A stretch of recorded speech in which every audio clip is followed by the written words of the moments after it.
Hey guys, today we will be talking about aggregate demand and China's economic boom in the 2000s. So, what is the aggregate demand curve?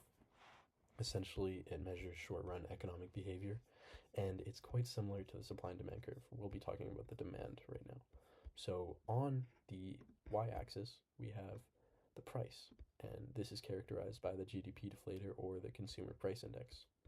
On the x-axis, we have the quantity of output of the economy measured by real GDP, and this would include consumption, investment, government spending, and net exports. And this would be like investing in NVIDIA, buying a Big Mac, exporting canola oil. You could buy a celebrity cameo, and that would count as GDP, and also the government funding research. So, as you see, the aggregate demand curve slopes down. So essentially, when prices drop, demand rises. So this could be due to a couple effects. Firstly, we have the wealth effect.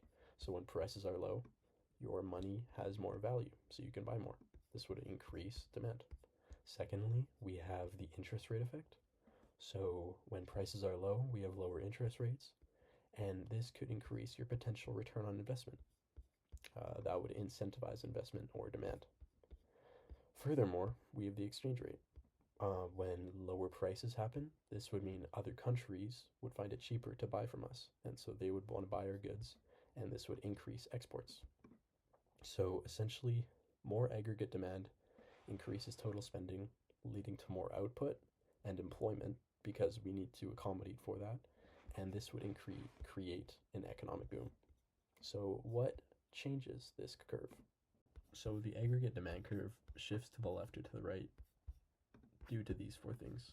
With consumption, it's really all about confidence and the amount of money you have. With more confidence, people are more incentivized to spend more, and with more disposable income, i.e., with tax cuts, they will spend more too. Also, expectations. I mean, more confidence equals more spending, less confidence equals less spending. With investment, it's really like that too. With more confidence, people are more incentivized to invest more. And with interest rates dropping, that would mean your return on interest or your potential return on interest would increase.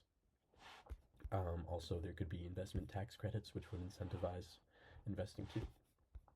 With government spending, it's really all about decisions for more investment on infrastructure and the social system.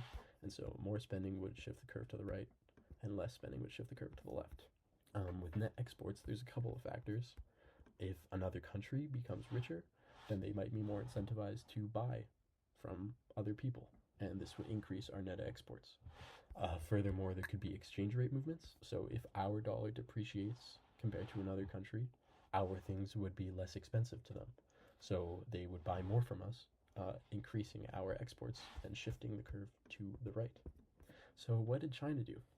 So what China did essentially was, with rising incomes and the growing middle class, there was a lot more spending on technology, housing, and social services. And so this increased consumption a lot because of consumer confidence, shifting the aggregate demand curve to the right.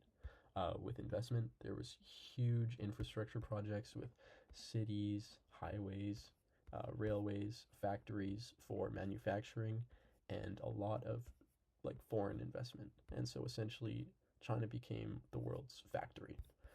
With the government heavily invested in infrastructure and stimulus programs, essentially cutting taxes, especially after the 2008 housing crisis.